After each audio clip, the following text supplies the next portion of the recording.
Assalomu alaykum hammaga. Xo'p, bugungi darsimizda fayllar bilan inshaalloh bugun ishlash bo'ladi. Xo'p, bugun qanaqangi fayllarni ichiga ma'lumot yozamiz va ularning ichidan qanday qilib ba'zi ma'lumotni ya'ni konsolimizda ko'rsatamiz va ma'lumotni qanday qilib faylimizga joylashni inshaalloh bugun ko'rib chiqamiz. Ya'ni bugungi umumiy mavzuyimiz fayllar bilan ishlash bo'ladi bugun. Xo'p, bugun unaqangi murakkablashib ketmaymiz inshaalloh. Bugun fayllar haqida to'liq tushuncha olamiz va fayllar bilan ishlash bo'lib o'tadi. Bugun fayllarni ko'rib chiqamiz. Xo'p, bu uchun fayllarni o'zi ya'ni men hozir veb-saytdan tushuncha berib ko'rsatishga harakat qilaman. Qolganini o'zlaring videoni ko'rib bo'lgach o'qib chiqishga, ya'ni tushunishga harakat qilasizlar. Qaranglar. Fayl kirishida ta'minlaydigan resurs diskda haqiqiy fayl yoki ba'zi xotiralar yoki aloqa qurilmasida joylashgan obyekt bo'lishi mumkin deyapti. Ya'ni resurs misoli, ya'ni faylda standart kiritish va chiqarish bo'ladi va xotiradagi bu yerda noto'g'ri tarjima bo'lyapti hozir bu yerda. Ya'ni bu o'zi ruscha sayt edi, men o'zbekchaga shunchaki translate qildim. Bu yerdan batafsil o'qib chiqishlar mumkin pastga tushganligida o'sha ya'ni fayl haqida bugun inshaalloh tanishamiz. Ya'ni open degani ya'ni biz faylni ichiga kirishimiz va fayl close degani bu. Ya'ni close bu chiqish bo'ladi. Bu yerda misollarigacha ko'rsatib qo'ygan, bu qanday ishlatilishigacha ko'rib chiqib qo'ygan.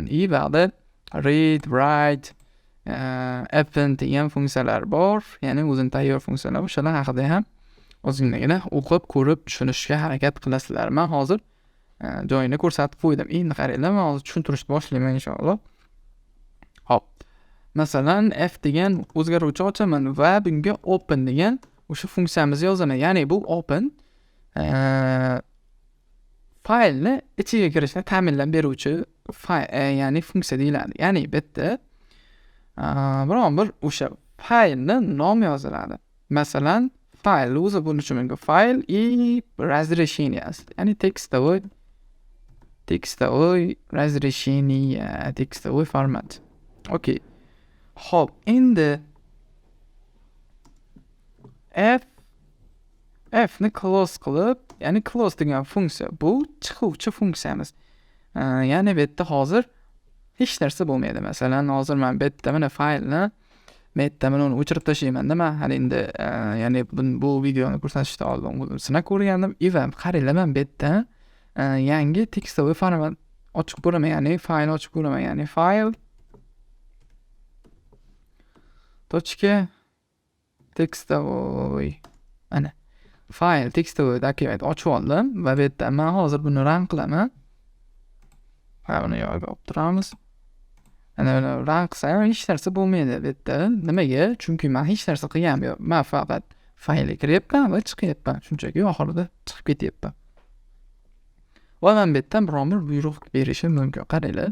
Mana bu yerga men assalomu alaykum desam, qaranglar, men bu yerga yozdim, saqlaning.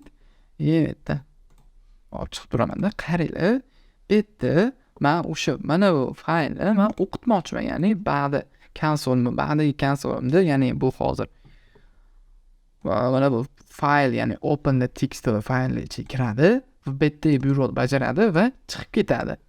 Ya'ni men hozir bu yerda test degan o'zgaruvchiga bog'lab olaman, ya'ni fayl, ya'ni f o'zgaruvchimizdagi, ya'ni read qilaman. Ya'ni men mana bu faylga kirganda men mana shu faylni o'qish kerak va mana shu o'qib bo'lgandan keyin chiqib ketishlik kerak va oxirida print qilib buni ekrandan chiqarib qo'yaman. Ya'ni qaysini? Ya'ni testni. Ya'ni o'qib bo'lganimizdagi ma'lumotlar bizga chiqib kelishligi kerak. Hozir men buni olib tashlasam shunchaki o'qib chiqqan bo'ladi. Buni ekranga bizga o'qiganlik haqidagi nimani, ya'ni ma'lumotni ko'rsatmaydi. Bu yerda ko'rishlar mumkin. Mana bu yerda assalomu alaykum degan so'z chiqdi. Ya'ni bu qanday bo'lyapti? Bu yerda open kiryapti, o'qiyapti, chiqyapti va ma'lumot oxirida ya'ni bizga ko'rsatilyapti. Ya'ni ekrandan bizga chiqarib berilyapti. Mana shu ozginagina bu fayl bilan ishlash bo'ladi bugun. Mana shu fayl shunchaki murojaat qilyapti va o'sha narsani, ya'ni o'sha olyapti. Ya'ni o'ziga o'zlashtirib, ba'zi bizga chiqarib beryapti. Xo'p, o'zi qaranglar, faylda rejimlar bo'ladi. Ya'ni bu yerda read bo'lishi mumkin, write bo'lishi mumkin, append bo'lishi mumkin. Ya'ni qaranglar, read o'qitish, ya'ni mana shunaqangi ma'lumotlarni o'zimizdan chiqarish, write yozish, ya'ni bu yerdan biz hozir write degan funksiyani ko'rsatib beraman. Ya'ni write betdan kiritamiz, mana bu yerdan kiritamiz va u betdan ma'lumotni bizga kirgizib chiqarib beradi betdan. Betdan yuborsak, betdan chiqadi. Append degani bu, appenddan u ham shunga o'xshash, faqat sal write'dan sal boshqacharoq, ya'ni u ma'lumot o'zini kirgizuvchi, betga o'zini kirgizuvchi u ham funksiya deyiladi. Xo'p, write haqida ozgina qisqacha to'xtalsak, endi bu yerda buni kommentariyaga olib ketaveraman. Sizlar ya'ni yozilishini ko'rib, o'zinglar ham qilib ko'rsalar ham bo'ladi. Xo'p, file, ya'ni file degan o'zgaruvchi, ya'ni funksiya bo'lib qolishi mumkin. Ya'ni men bu yerda hozir ikkita qilib ketishim mumkin. Xo'p, endi file yana nomini yozaman, ya'ni open va file nomi file tekstovoy dokument bo'ladi. Va bu write rejimida bo'lsin. Va endi bu ya'ni file bo'ladi. Yana file o'zgaruvchisiga, ya'ni men nima qilyapman? Write yozyapman. Nimani? Ya'ni men masalan hello world bo'lsa, hello world va endi bu faylni shunchaki chiqib ketyapman. Shu faylni shunchaki close qilib chiqib ketaman. Xo'p, endi men buni bu yerdan chiqib ketaman. Ya'ni men hozir yana boshqatdan kirishim kerak. Suppose, xo'p, bu yerda hech narsa chiqmaydi. Men run qilib kirib ketishim kerak. Ya'ni qaysinga file, mana bu yerda ko'rishingiz mumkin. Hello world degan so'zimiz chiqdi. Ya'ni bu yerda mana hello world so'zi ko'rganingda write, ya'ni bu hello world mana bu yerga kelib tushdi. Ozgina tushunsalar ham bo'ladi. Ya'ni fayllar bilan ishlash quyidagicha shunday bo'lishi mumkin. Yana bir boshqacha misollar bor. Ya'ni massivda ichiga ya'ni kirishi mumkin. Ya'ni massivda ichida hop shunday o'zgaruvchi degan o'zgaruvchi ochamiz va bunga open ni kiritib, ya'ni open, ya'ni kiramiz. Qaysi faylning ichiga? File text ichiga, ya'ni biz write rejimi va endi bu o'zgaruvchimizga biz massivdan ma'lumotlarni kirgizamiz. Ya'ni biz hozir qaranglar, text 1, text 2, text 3. Text 3 qilamiz. Endi biz buni nima qilamiz? Faylni shunchaki nima qilib qo'yamiz? Write qilib, write qilib qo'yamiz va betdan qaranglar, betda hozir bizni ma'lumotlarimiz, ya'ni mana bu yerda mana flyni kirgizib qo'ysam hozir. Flyni kirgizib qo'yaman va o'sha faylimizdan chiqib ketaman oxirida. Close. Ko'ryapsizlarmi? Funksiyalar bizga hozir yordam bermayapti. Nimaga? Chunki qaranglar, bu yerda xatolik bor. Nimaga deyapti? Qaranglar. List object has no attribute deyapti. Ya'ni bu attribut, mana bu list turidagi attribut bizni faylimizgacha kira olmaydi, chunki bu bitta bu o'zgaruvchida bo'lgani bilan, lekin buning ichida bir nechta ma'lumotlar bor. Ya'ni bitta 1 bo'lyapti, ikkita ma'lumot, 3 ta ma'lumot birdaniga kira olmaydi deyapti. Buni sen bitta berishing kerak demoqchi. Endi bu xato bo'lishi bilan, ya'ni xato ko'rsatib bergani uchun. Qaranglar, bu yerda men nima qilaman? Har bitta ma'lumotni, ya'ni bittada kirib ketmasligi uchun, bitta berish uchun men qaysini ishlataman? Ya'ni men for ni ishlataman. For va I o'zgaruvchisi ichida, ya'ni mana prover dollar bu. Xo'p, qaysi o'zgaruvchini men aylanib chiqishim kerak? Ya'ni flyni man ichini aylanishim kerak. Ya'ni endi fly mana ko'rishlar mumkin. Endi mana yordam bizga beryapti. Endi ayni ichiga qo'yib qo'yaman. Endi hozir bizni funksiyamiz. Xo'p, yana xatolik bo'lyapti. Xo'p, bizni nimamiz katta xato bo'lib ketdi. File textavoy document where. Xo'p. Ha, bo'ldi. Ya'ni bu yerda men hozir bitta o'zgaruvchini ikkovini ham ya'ni to'g'rilab qo'yibman. Ya'ni men hozir qaysini aylanishim kerak? Ya'ni men testni ichini aylanib, ya'ni men nima qilishim kerak? Fly'ni berishim kerak edi. Ya'ni fly'dagi ya'ni ana shu faylni o'qitishim kerak edi. Ya'ni men hozir buni endi bitta ayni ichiga men beryapman. Ya'ni bu yerda nima bo'lyapti? Fayllar birma-bir aylanib kirib ichiga va buni fayldagi ma'lumotlarni shunchaki bitta o'qitib beryapti. Ana endi xo'p, endi faylimizni ochib ko'ramiz. Faylni ochdim. Mana ko'rishlar mumkin. Text 3, text 2, text 1. Endi men mana shunchaki chiroyli qilib qo'yaman. Qanday qilib shundagi ayni plus qilaman. Shunchaki teskari/n yerda zapust qilamiz. Mana ko'rishlar mumkin. Bu yerda faqat yozilish bo'lyapti. Qaranglar, men hozir bu yerda ma'lumotni o'zgartirsam. Qaranglar. Bu yerda ma'lumotni yangilashim shartda, chunki men hozir bu yerda mana bunday qilayotgan bo'lsam, mana ko'rdinglarmi? Hozir bu yerda write funksiyasi bilan append funksiyasining farqi write'da ma'lumotni o'zgartirsangiz, ma'lumotni yangilab yuboradi funksiyada. Ya'ni bu fayllar ma'lumotlar yangilanib ketadi. Agar appendni ishlatsangiz, append bu yerda yana ma'lumotni ustiga ma'lumotni qo'yib ketadi. Ya'ni yangi ma'lumotni hozir men bu yana 3 qilib qo'ysam, mana bu yerda ko'rishlar mumkin. Ma'lumotni ustma-ust qo'yib ketaveradi. Ana shunday qilib tushunsak bo'ladi. Yana bitta ko'rayotganimiz bor, ya'ni bitta mana bu forni olib tashlasam, ya'ni bitta forni olib tashlaymiz. Forni olib tashlayman va endi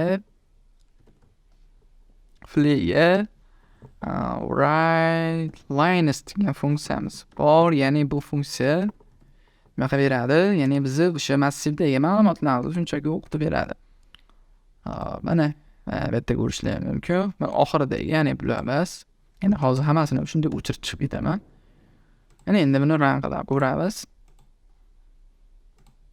Mana ko'rishlar mumkin. Ya'ni bu hozir shunchaki ma'lumotlarni bu ham chiqarib beruvchi forni qaysidir darajada o'rnini bosadi desa bo'laveradi. Ya'ni bu yerda hozir n funksiyasini ishlatib ko'rishim mumkin. Ya'ni sinab ko'ramiz. Ishlaydimi yoki ishlamaydi. Mana ishlamayotgan, ya'ni bu yerda xatolik bo'lyapti deyapti. Ya'ni bu n funksiyamiz bu yerda ishlamas ekan. Shunday funksiya bo'laveradi. Ya'ni bu ham qaysidir darajada funksiya yordam berib qolishi mumkin. Ma'lumotlarni shunchaki ketma-ketlikda chiqarish uchun. Xo'p, endi bizda bularni endi ishlatib bo'ldik. Endi sal boshqacharoq yo'li ham bor. Ya'ni bularni kommentariyaga olib qo'yaman. Ya'ni if open yozamiz. Tekstimiz yo'li ko'rsatamiz, ya'ni file document nomini yozamiz va yana for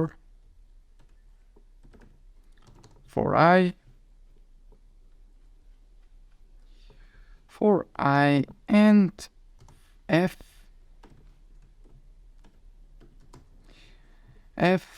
print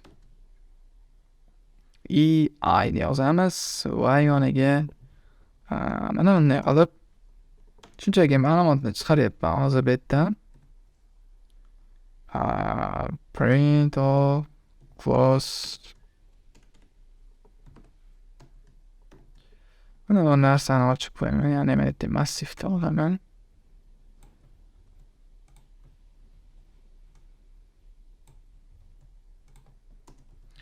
Aha, endi buni olib qo'ydim. Endi bu nima? Hozir qaysi faylni aylanishi kerak? Ya'ni bu mana bu tekstovoy faylni aylanib menga ko'rsatib berishligi kerak. Ya'ni bu task bo'lishi mumkin. Ha, yo'q. Bu mana bu faylimizni ichiga biron bir kiritishim mumkin.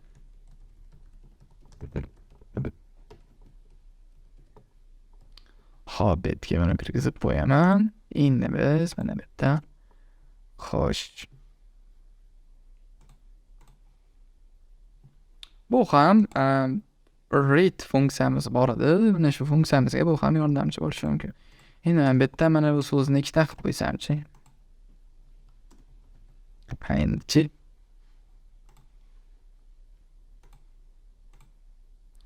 Xo'p, mana bu yerda mana probel bo'lib qolyapti. Ya'ni bu qanchadir ma'noda, ya'ni hashga tegishi mumkin. Ya'ni buni boshqacha qilib, bunday qilib end funksiyamiz bilan ishlatib qo'ysam bo'ladi buni. Chunki bu nimaga? Bu tayyor funksiya bas, ya'ni bu yerda hozir printni ichida men yozyapman. Hali endi write lines degan funksiyamizni mana bu funksiyamizda yozganimda bu funksiya edi. Ya'ni bunga boshqa yana bitta argument qabul qilmas edi. Bunda printda farqi yo'q. Ishlayveradi bunda. Ana xohlaganingcha ishlatsa ham bo'ladi. Mana bu yerda probellarimizni olib tashadi. Xo'p, yana bitta fayllar bilan ishlashda ko'radigan tomonimiz bor. Ya'ni bu yerda buni o'chirib tashlasam, mana men yerdan o'chirib tashlayman, qaranglar, faylni udalate qilaman, ya'ni delete. Mana karsinga ko'rdinglar, mana bu yerda hech narsa qolmadi. Endi men buni bu yerda run qilsam xatolik beradi. Nimaga? Chunki bu o'qitish, ya'ni o'qitgan uchun, ya'ni men shu tekstovoy dokumentdan men bu bag'da chiqarganim uchun bu yerda bu borganda yo'nalishga bu xatolik beradi. Endi qaranglar, yana bir tomoni bor. Tepada boya ko'rdik, bu read ko'rdik, right, ya'ni buni ko'rdik, mana qaranglar. Kommentariyada ochib turaman. Xo'p, qaranglar, bu yerda yo'q, buni bas append ko'raylik, mana shu append packed.